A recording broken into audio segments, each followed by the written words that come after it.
According to the Journal of Athletic Training, concussions among United States high school and collegiate athletes for young people ages 15 to 24, sports are second only to motor vehicle crashes as the leading cause of traumatic brain injury.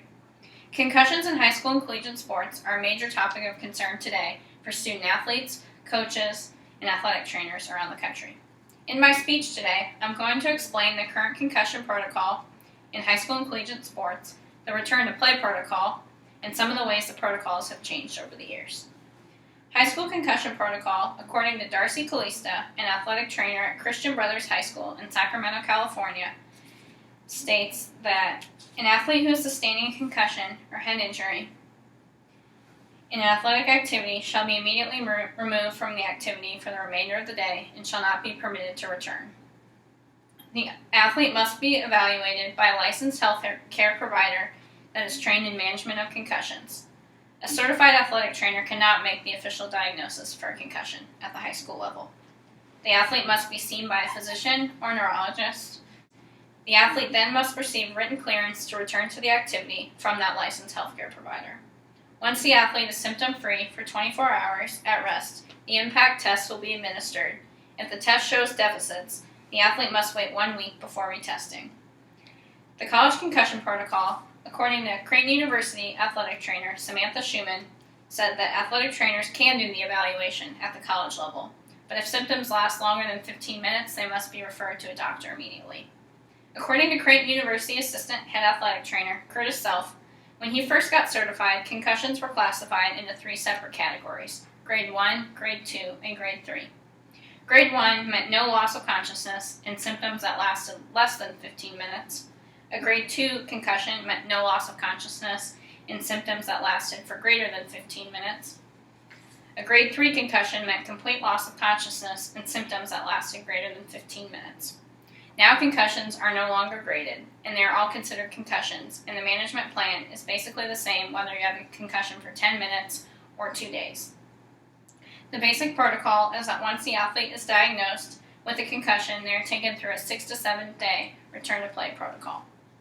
The return to play process for high school athletes, according to Darcy Calista, is when an athlete shows return to the baseline impact score test, they will have to complete the following gradual return to play process. Day 1, no physical activity. Day 2, low levels of physical activity, which includes walking, light jogging, light stationary bike, and light weightlifting. 3, moderate levels of physical activity with the body or head movement. Day 4, heavy non-contact physical activity that includes sprinting or running or regular weightlifting routine. Day 5 is full contact in a controlled practice. Day 6 is full contact in gameplay.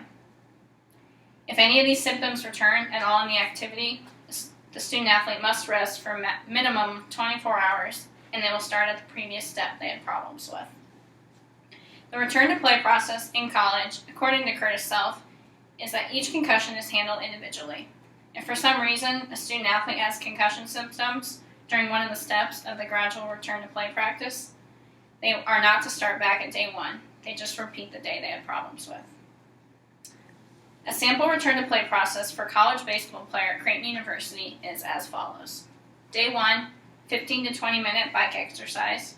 Day 2, 25 to 30 minute bike exercise with sprint intervals in between. Day 3, the athlete may warm up with the team and do base running, but no hitting or throwing. Day 4 is the same as day 3, but you add throwing in. Day 5 is to go through a full defensive practice with a little hitting off the tee. Day 6 is full defensive and offensive practice with the team. And day 7 is fully cleared by the team physician. With the research that has been found and technology that has been created over the years, protocol changes have been implemented. The awareness of the long-term effects of concussions will come more to the forefront the more research that is found. The hard part with concussions is that each and every concussion is different, so having one set of protocol doesn't always work.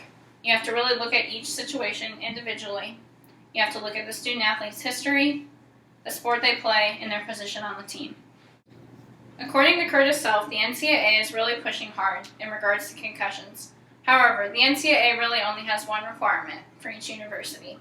Each university must have a concussion management policy in place, and every student athlete and coach is required to watch a video at the beginning of the season and sign off that they are aware of the symptoms and will report any symptoms they see or have themselves. The NCAA is looking at requiring athletes that are diagnosed with a concussion to be seen by a neurologist as well, similar to the high school process. The other new suggestion is that not only requiring student athletes with a concussion to have physical rest from their activity, but to also have cognitive rest, which means pulling them out of school and making sure their symptoms subside, and then slowly progressing them back into school just as you would a sport or activity. According to Darcy Calista, at the high school level, she believes it's changed drastically. When she first started working as a high school athletic trainer in 2009, they had no concussion protocol at all, and she didn't even know what neurocognitive testing was. If they thought an athlete had a concussion, basically they would just check their cranial nerves and ask them how they were feeling. Over the years, as the long-term effects have become more known and more research has been done, they have been able to better educate themselves and to recognize how to treat and prevent these head injuries. According to Scott Catholic High School athletic trainer Eric Urbanek, the tests have become more complex and focused on head injuries over the years. Concussions have become a huge issue in high school athletics today. Since he became certified as an athletic trainer in 2008, the LB 260 Adopt Concussion Awareness Act has been passed in the state of Nebraska, which has created a concussion management policy in the state used by high school trainers statewide. In conclusion, concussions are being taken more seriously than ever. With the concussion management policy in place, student athletes are able to get the care they need to help prevent traumatic brain injuries.